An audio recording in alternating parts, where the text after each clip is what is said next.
Olá, aqui é a doutora Patrícia Campos Ferraz e esse é o podcast Nutrição, Exercício e Saúde. Estou aqui novamente com a doutora Mirella, que vocês viram no episódio passado. E a gente vai continuar esse assunto que é tão interessante e tão polêmico, que é o tratamento medicamentoso da obesidade. Então, Mirella, obrigada por você ter continuado aqui com a gente. Com certeza, o assunto rende, né? O né? assunto rende. Aí eu gostaria que você, assim, continuasse. A gente começou a falar brevemente sobre o Ozempic, e aí eu gostaria que você continuasse um pouco sobre o que está acontecendo com essa medicação atualmente, como que ela está sendo utilizada e a boa utilização e a má utilização. Como que está isso? Então, eu acho que esse assunto é muito importante, porque... como eu falei anteriormente, né? É uma medicação promissora, é uma medicação boa, comprovadamente segura, mas que o abuso e o uso inadequado está sendo tão esdrúxulo, tão grande, né? Que está prejudicando até o tratamento devido, né? O uso correto da medicação. Então, só dando um breve resumo sobre, não só falando do Ozempic em si, o Ozempic é uma dos nomes comerciais, né? A classe é análogos do GLP-1, como eu falei anteriormente, é uma substância que a gente já produz no intestino, sinalizador de saciedade, né? E aí foram produzidas medicações análogas a essa proteína, essa substância, que vai agir de diversas formas. Inicialmente, ela foi criada para o tratamento do diabetes, né? Porque age no pâncreas também, sinalizando o consumo do carboidrato, então melhora o metabolismo glicídico.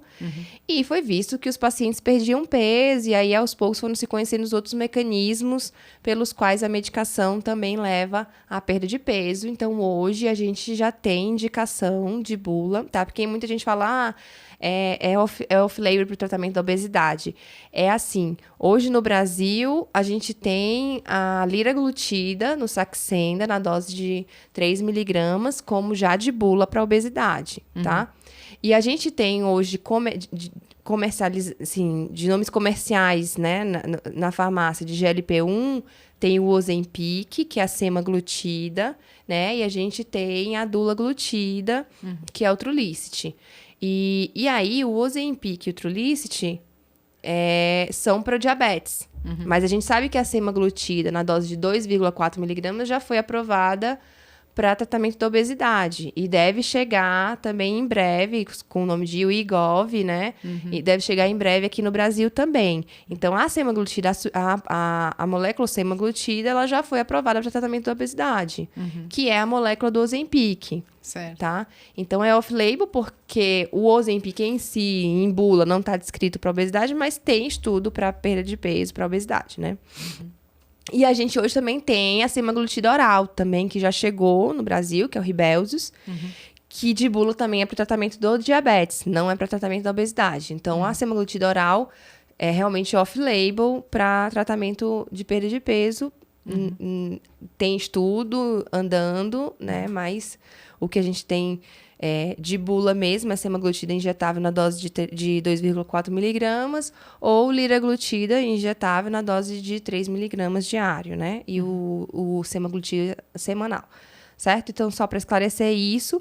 Mas hoje a gente sabe que a grande febre está sendo realmente do Ozempic, né? O pessoal está comprando e usando de diversas formas, inclusive de formas indevidas. O uso é semanal, o uso não é diário. Então, já vi vários pacientes com prescrições, entre aspas, né, de Ozempic subdoses diárias. Isso não faz sentido, isso vai contra a farmacocinética da droga, né? Uma droga que ela foi desenhada para uma aplicação semanal, ser aplicada diariamente não tem sentido. Eu não fazia a menor ideia de que isso estava acontecendo. Eu estou chocada. Acontece com frequência, né? Assim, tá tão difundida a questão do Ozempic, né? Da canetinha emagrecedora, mais uma vez, entre aspas, porque nem é um nome adequado para isso, porque não é canetinha emagrecedora, né? É um tratamento para diabetes, tratamento para obesidade. Então, que seria o nome correto. Mas é tão difundido que profissionais de diversas áreas também acham que é só falar para o paciente. Você está acima do peso, você precisa perder peso, usa a canetinha e vai. Entendeu? Nossa. Usa como? E quais são os efeitos colaterais? O que eu preciso estar atento? Como é que eu vou emagrecer? O meu plano nutricional? Então, não é só dar a medicação e manda para casa e diz coma menos. Sim. Né? Então, é até uma forma irresponsável que alguns profissionais veem o paciente com obesidade. Sim, com certeza. E aí a minha pergunta é, num caso como esse, que assim, a pessoa está usando uma droga desenhada de uso semanal como uso diário, será que isso teria riscos? Com tipo, certeza. no pâncreas, em algum com órgão? certeza. Assim? A gente não sabe, porque... Sim. Isso é tão novo, né? Não, porque não foi estudado, a gente não sabe, mas provavelmente pode ter mais efeitos colaterais, ou até prejudicar a eficácia da droga, né? Porque é uma dose pequenininha todo dia, pra como se fosse igual a dose semanal, que não faz sentido. Sim. Então, fica meio errática a absorção, a gente não sabe, vai ter sobreposição de dose, porque um negócio que era pra ser semanal, você tá dando todo dia, isso vai sobrecarregar alguma coisa, pode predispor algum efeito colateral mais grave? Não sabemos. Sim. Então, se a medicação foi desenhada e estudada com aquela posologia, não há sentido de modificá-la. Sim. Né? E, com certeza, pode aumentar risco de efeito colateral. Sim. E os pacientes se queixam assim, quais seriam os principais efeitos colaterais do uso correto mesmo do uso correto, das canetinhas? Né? Então assim, o análogo de GLP-1, os principais efeitos colaterais são de trato gastrointestinal. Porque o GLP-1, ele retarda o esvaziamento gástrico, né? Então, é como se o estômago ficasse cheio por mais tempo. Isso pode predispor refluxo, né? Isso pode dar náuseas, né? Então, a náusea, eu acho que é o efeito colateral mais uma coisa que eu escuto, assim, a náusea eu acho que é o efeito colateral mais comum, né? Mas, segundo o mais comum também, que eu vejo muito com os pacientes, é a alteração do hábito intestinal, né? Então, pode constipar. E aí, também, alguns pacientes constipam muito, outros pacientes têm diarreia. Entendi. Então, até isso é individual. Entendi. E tem que ser manejado. Porque não é a presença desses efeitos colaterais, eles não são necessários para perda de peso, isso é um ponto 1. Porque eu já tive paciente chegando dizendo, não, a medicação não fez efeito em mim, não, porque eu não tô nauseado, eu não tô nada.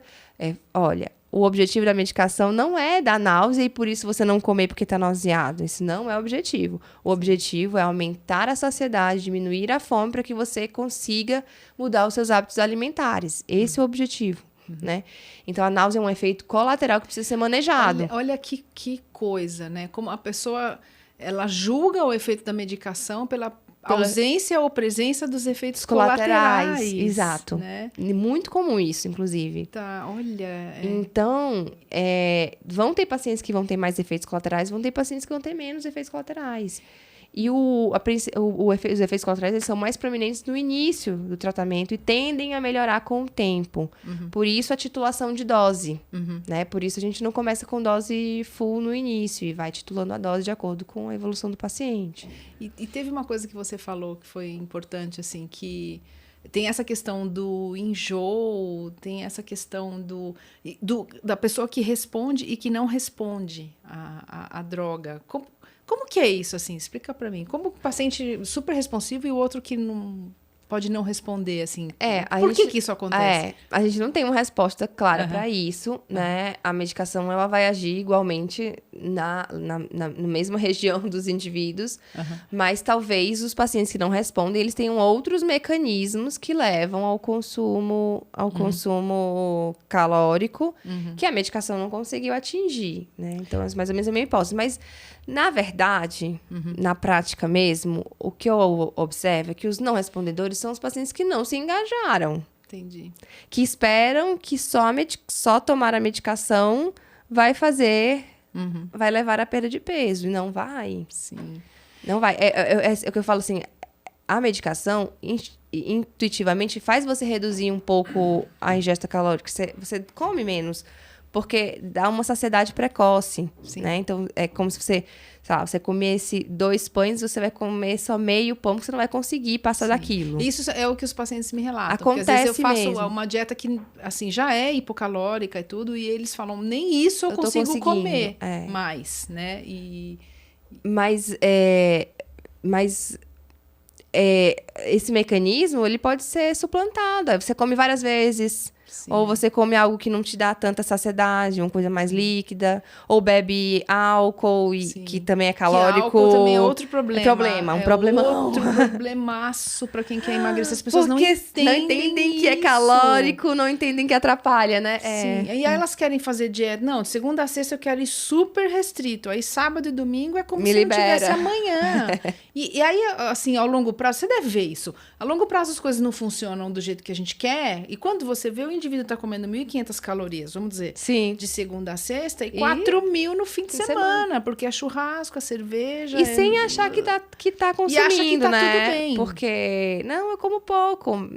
Mas aí tantas taças de vinho, a cervejinha, né? E é um disruptor metabólico violento, o álcool, né? Ele bagunça todo o seu metabolismo, não é brincadeira. Exato.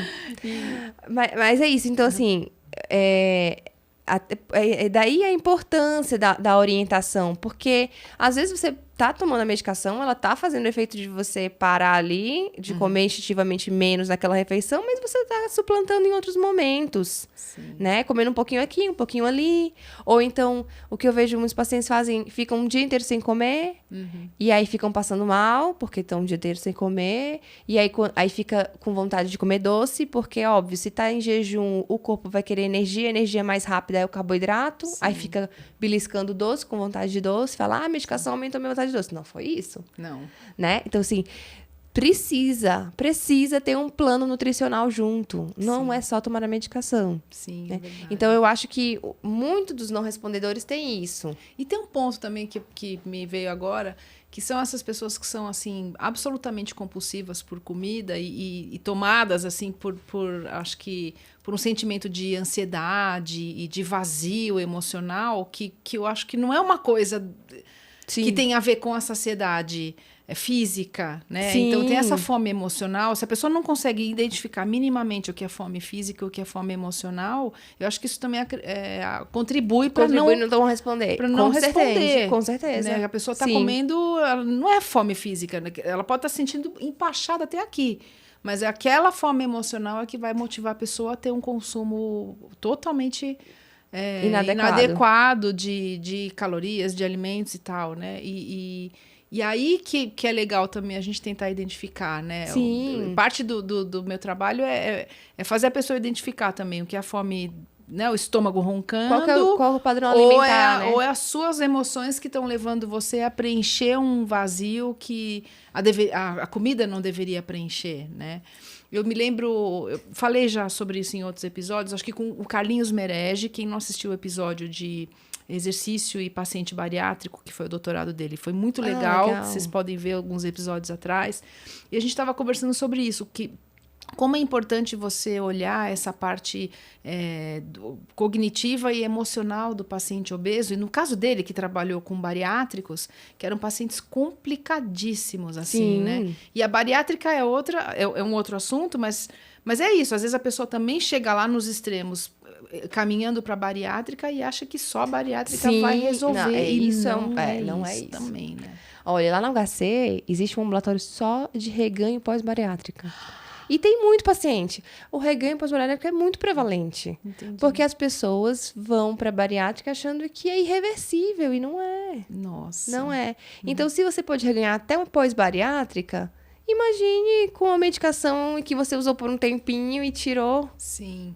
Então, assim, nada do que a gente está falando aqui substitui essa autoconsciência e observação de mudar também o estilo de vida, né?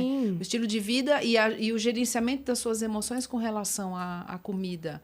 E assim, voltando ao assunto que eu queria falar anteriormente, eu tive uma experiência de trabalhar com pacientes compulsivos lá na Escola de Educação Física na USP, mas a gente usou naquela época uma abordagem não prescritiva, porque a gente entendeu, isso foi um trabalho coordenado pela Fernanda Scaliuzzi, uma querida amiga lá da Faculdade de Saúde Pública da USP, foi muito bacana, porque a gente entendeu que, assim, às vezes uma dieta estritamente restritiva aumenta a chance do paciente desenvolver uma compulsão alimentar ou piorar o que já tem, né? E não é recomendado para pacientes com histórico de compulsão alimentar. Sim. Né? Então, e a gente teve um resultado muito feliz, assim, com essa abordagem não prescritiva, que é totalmente diferente de passar dieta.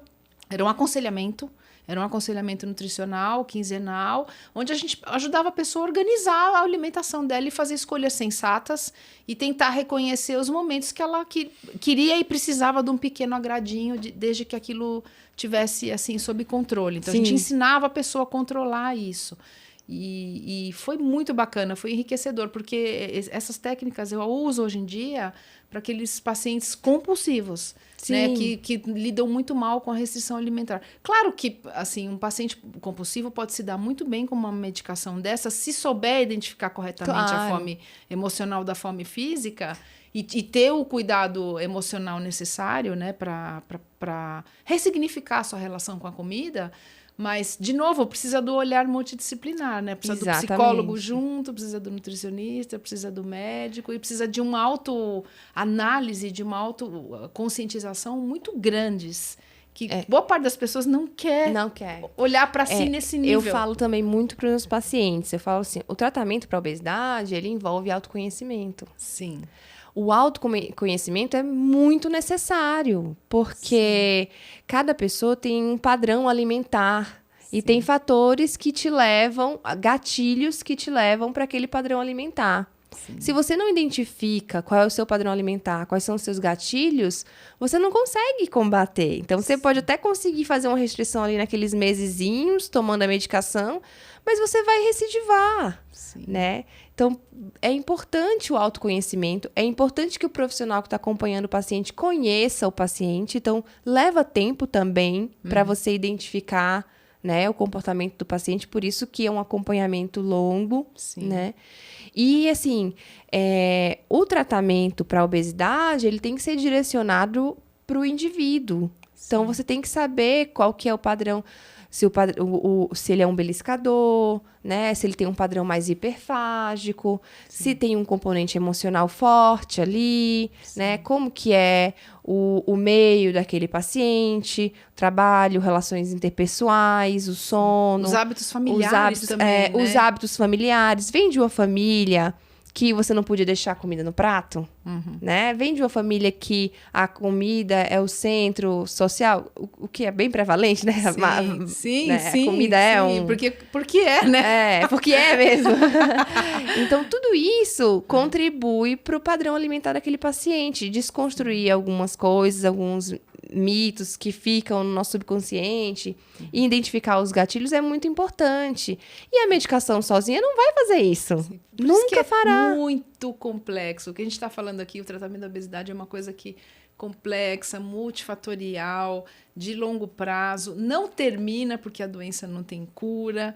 Então, é algo realmente que requer cuidado e como revisões periódicas aí ao longo da vida, do tempo. Quer dizer, é algo que a gente nunca pode deixar de cuidar. E tem estudos que mostram que a questão de você ter um compromisso de ir na consulta, né? Fazer uma avaliação, isso te deixa mais nos trilhos, né? Faz você focar, porque cada consulta você vai revisar a sua motivação, o seu foco, as suas metas, por que você está fazendo isso. E, às vezes, quando a gente está sozinho e para de ter esse compromisso, as metas vão se perdendo, os motivos vão se perdendo, porque o dia a dia é corrido mesmo. Vão aparecendo outras coisas e você vai se esquecendo. Sim, a gente vai entrando no modo automático. No modo automático. Que é terrível. E aí vai reganhando. Sim. E aí, qual que é a primeira coisa que acontece quando o paciente está reganhando peso? Ele para de se pesar. Ele não quer saber mais. Sim. E aí ele se afasta e ele também não quer voltar mais no profissional, porque tá com medo, tá com vergonha. Isso.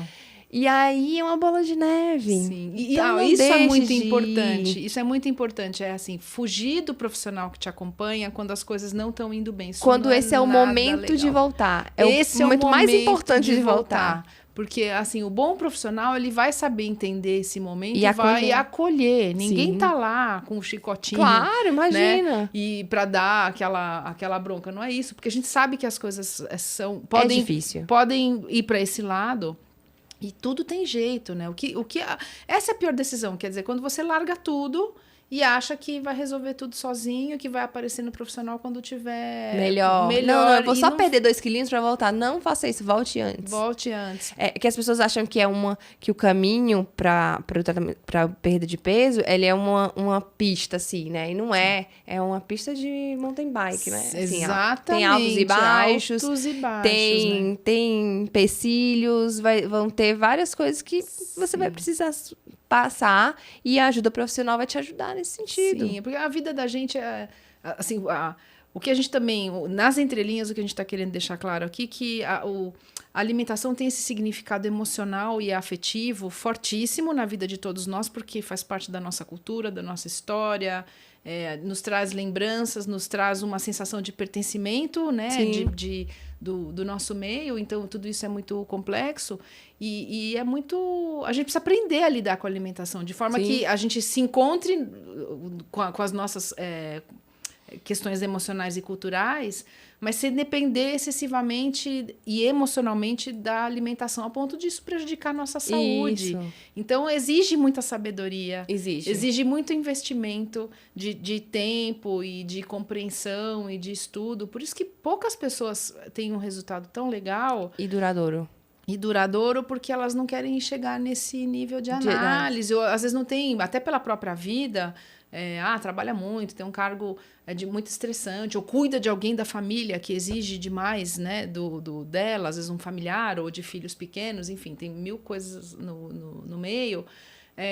E às vezes a pessoa não se põe disponível para se olhar e se acolher a esse ponto. E precisa também dessa autoconsciência, eu vou até chamar de autoamor, né? Essa observação amorosa de si, falar, sabe, deixa eu me olhar com amor, entender que é bom gostar de comer, é bom ter prazer para comer, mas é um prazer que eu vou ter que dosar como outros prazeres na minha vida, né? Sim. Para isso não ser excessivo e não me trazer problemas de saúde. Então, de fato, exige muita delicadeza, muita sabedoria e uma equipe legal. E mais uma vez, tomar a medicação sozinho não vai... Não vai resolver. Não vai resolver sem as mudanças necessárias. Sem contar dos riscos que você está se expondo, né? Sim. Então, assim, voltando um pouquinho para a questão da medicação, é uma medicação que tem uma segurança muito boa, né? Tem segurança cardiovascular, na verdade, tem benefício cardiovascular, né? A gente sabe que os análogos de GLP-1 podem reduzir um pouquinho a pressão, podem reduzir lípides, tem efeito em esteatose hepática, então tem um perfil metabólico muito bom, mas tem seus efeitos colaterais, né? Assim, a questão... Quando a medicação foi lançada inicialmente, tinha uma preocupação com o risco de câncer, de pâncreas, isso não se confirmou, né? Então, hoje não é uma preocupação. Ainda existe um risco mínimo de pancreatite, porque age no... Então, já tem alguns casos, né, descritos, mas é bem raro, mas é uma coisa que a gente não monitora a amilase lipase quando está usando a medicação, mas monitora os sintomas. Então, até isso é importante saber identificar se o paciente está em risco do desenvolvimento de uma pancreatite. Que, na verdade, o paciente com obesidade, ele já é um paciente em risco de pancreatite, né? E aí, às vezes, fica esse viés nos estudos. O paciente teve pancreatite porque estava tomando a medicação ou porque já era um paciente de risco, né? Então, tem isso, mas é importante a gente seguir e observar, né? Sim. Então, existem alguns riscos relacionados à medicação que precisam ser observados, mas, de maneira geral, o benefício da medicação supera o risco. E aí, falando um pouquinho, você mencionou o Wegovy, que, pelo que eu entendi, é o mesmo princípio ativo. O Wegovy é a semaglutida, que é o mesmo princípio ativo do Ozempic. Só que numa dosagem maior. É como o Victoza e o Saxenda, né? O Victoza é só a dose de 1,8, que é para tratamento do diabetes, e o Saxenda é até 3, para tratamento da obesidade. Tá. E aqui é o Ozempic, ele só vai na dose máxima de 1 miligrama para tratamento do diabetes, semanal. E o Wegovy vai vir até 2,4, que é a dose para tratamento da obesidade. Mas a promessa que ele traz é de uma perda de peso de, sei lá, 20%, 25%, é o que ele promete? Isso. É isso, quase 20%, né? 17% do Wegovy. Contra, sei lá, 10%, 20%, 25% é a tizepatida, que vai chegar ainda. Ele é um análogo dual, né? Então, ele é um análogo do GLP-1 e de outra molécula chamada GIP, também produzida no intestino, também um sinalizador de saciedade. Então, ele é como... Ele age em 2 receptores, né? E ainda está se desenvolvendo um triplo, que seria GIP, GLP-1 e glucagon, que aí são... Assim, olha, o tratamento para obesidade... Ele tem muito estudo, ainda vai vir muita coisa... É um problema muito prevalente também. Porque é um problema muito prevalente. Mas a tisepatida já está em estudo, fases finais, né, com pacientes, tudo mais, vários multicêntricos, aqui no Brasil já tem também. Deve chegar em breve também. Logo mais. Essa, sim, que é 20, deve ser 25%. Caríssimo. Provavelmente vai chegar caro.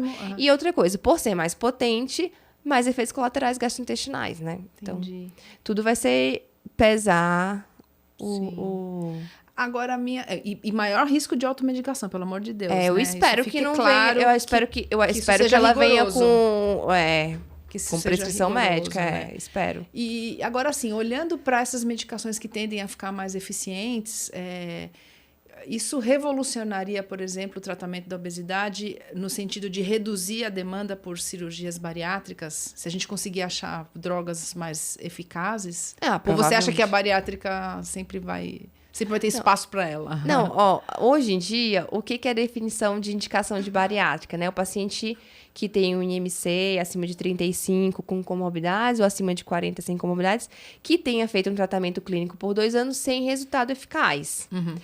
Então, fica para realmente falência do tratamento clínico. Se a gente está melhorando o tratamento clínico, é possível, sim, que as indicações de bariátrica se reduzam, né? Sim. Mas sempre vai... assim, eu acho que ainda vai existir... Vão ter casos e casos que a bariátrica talvez possa ser o último recurso, aquele mais necessário. Que ainda vai ser um recurso necessário, sim. Eu acho que pode ser que as indicações diminuam, mas não que a bariátrica vai perder seu espaço no tratamento para obesidade. Sim. É que, assim, eu fico muito feliz que realmente se tenha investido em medicações e que o tratamento esteja se revolucionando nesse sentido, no sentido medicamentoso, né? Que a gente tenha mais arsenal para oferecer para o paciente, para auxiliá-lo nesse sentido. Fico muito feliz, mas eu acho que, paralelo a isso, a gente precisa de políticas públicas também, né? Eu acho que trabalhar na prevenção é muito melhor do que trabalhar no tratamento, né? Sim. Se a gente previne que o paciente chegue ao ponto de necessitar um tratamento medicamentoso, é muito melhor.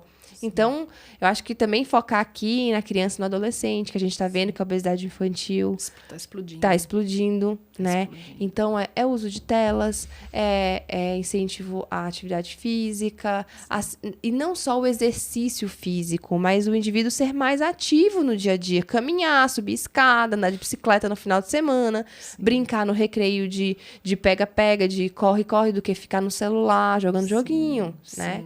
Então, eu acho que trabalhar a prevenção também é muito importante. E a exposição aos ultraprocessados. Tem que tomar a questão da fiscalização sobre os alimentos, né? Eu acho que hoje tá bem bacana agora que tá aparecendo, né? Esse alimento é rico em açúcar, dá um impacto, né? Nas acho que quando o pai pega ali e vê, nossa, talvez eu não vá comprar. Já fica espero eu, né? Espero que surta um efeito, né? Mas eu acho que trabalhar em prevenção também é muito importante. É fundamental, né? Porque, mais uma vez, a minha mensagem, eu acho que agora em relação à medicação, é assim, ótimo, vão ter muitas medicações muito eficazes, muito boas, mas não substitui a base do tratamento. A base do tratamento é mudança de estilo de vida. É a mudança do estilo de vida. E aí, mudança de estilo de vida não é só comer menos, não é só dizer para o paciente que você tem que comer menos.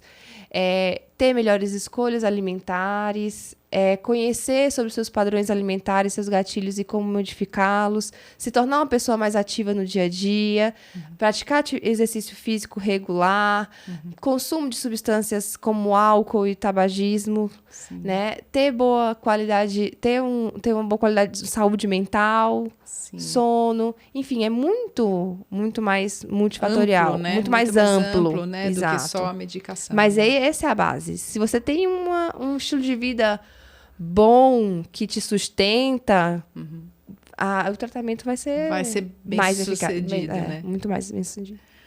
Mirela, passou rápido de novo, tá vendo?